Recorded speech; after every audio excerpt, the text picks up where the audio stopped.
Greetings, Black Witchess. Today I'll be sharing with you how to do a classic black magic lovers breakup ritual. So to do this ritual, you would once again do it in the witching hour. The witching hour is typically 3 a.m. But if you can't hang out that long, do it at midnight. That's the best time to do this type of spell. The idea is actually to do it at a time when the target would be sleeping. So in the case of a spell like this, the targets would be maybe your ex-boyfriend and his new girlfriend or something like that. And you're wanting to do it when both people are sleeping. The reason why is because it's about manipulation. So this is why it's black magic, because you're manipulating the free will of another person to do something that you want to do. So yes, it's black magic, whatever. So doing it when someone's asleep is always key. If you're working with a specific spirit, then you might want to consider that as well in the way you dress your altar and also in the timing that you're doing this spell. For example, if I was working purely with Astaroth over here, I might work during the day, but I'd also keep in mind that you'd want the target to be asleep. So you work that out yourself. A question that I get asked quite often is, what if the person is a shift worker or something like that? Well, in these cases, then of course, once again, you wait till the person's asleep. The main reason why is because it is a manipulation spell, like I just said. So the way that you connect best to another person, psychically if you like, is when the target is asleep, okay? To set up your altar, you'll set it up in an easterly position, and that is standard in black magic or occult workings or Satanism style workings. All you need is 5 black candles, and you'll put them on each of the points of the pentagram. You'll also need photos of the target and cut them out and have them ready to sit in the middle of the pentagram. Don't ask me if you can use other things because you don't have a photo. No, you can't. You need 2 photos for this spell. You'll also need your ritual atame or black knife, and you'll need your book of shadows. So place them there. Once you're feeling like you've set up, and of course your area has already been consecrated and you're ready to get into state for your magical workings, you begin channeling in on the energy of these two, trying to get into their mindset. That's a key goal throughout this whole ritual. Some people need to meditate for half an hour, other people's maybe an hour and a half before you really feel like you're connecting with the targets. It's then that you begin to light the 5 candles, drawing in the energy of each of the elements as you're lighting the candles. And of course, the bottom element is the spirit element that is facing towards you, because you are the most powerful person in this spell. You are the one who has to control the elements and control the targets. So don't forget who is in control in this spell. Another important point is to know which way is north and which way is south.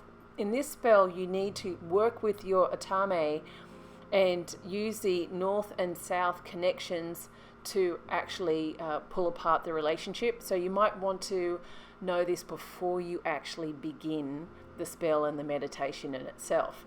So I forgot to tell you that point, but I think it's important for you to know. It's all these small things that matter, right? So the purpose of understanding where north is because the northernmost candle on this pentagram, the candle in the northern position, is the connection point candle, meaning it's a candle that connects the bond between the 2 targets. So our goal here is to break that bond with our atame and with the power of the spirit.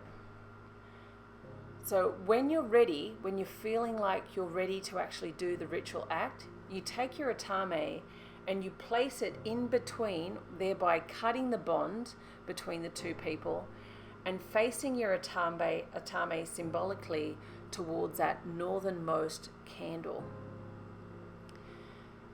It's here that you really decide whether this action, because sometimes for some spells, I'll feel like just the action of slicing this relationship in two is enough, and then I can move on to the next part of this spell.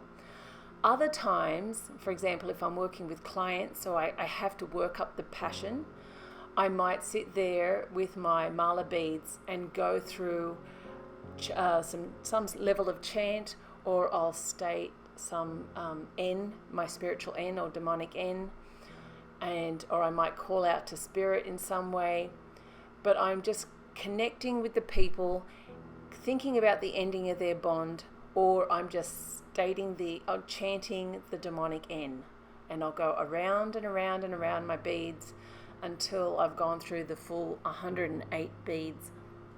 So that is an option for you to decide what you want to do.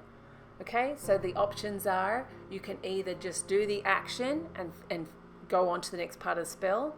You can say like a petition and then go on to the next part of the spell, or you can chant your N before you go on to the next part of the spell. The next part of the spell is going to be quite dramatic as well.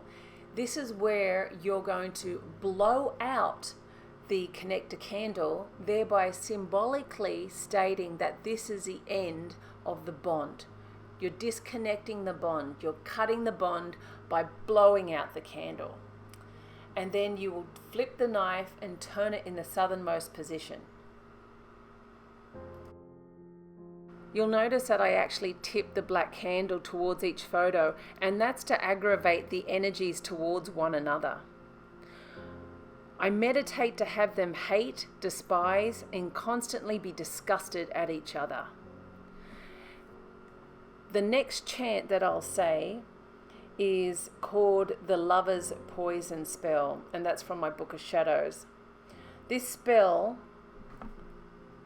channels them to an immense hatred, emotional distress around each other, horrid arguments, a different time getting along or agreeing on anything. And most of all, it really pushes for a total loss of passion and interest. This will be the third time that I meditate during this spell sequence. And depending on your commitment to the outcome, you meditate for as long as you feel like you need to meditate. And sometimes this in itself can take up to an hour. So now you're about an hour to an hour and a half into this spell.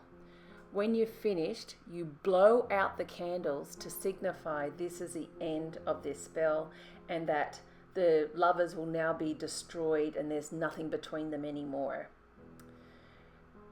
You'll get a sense of the success by either the burning of the candles or by the energies that you feel with this spell. But for me, I like to stab the two pictures facing away from each other, and then I'll probably burn them to release them to the spiritual world at the end of the ritual. Now, this is just my own personal way of doing it. You don't have to do it this way, but of course I burn them on my Holy Bible. And as I say that, I'm actually saying I'm releasing this to the spirit world, or if you're working with a spirit or a demon, you're releasing it to that spirit and demon. And then you let it go, and so be it.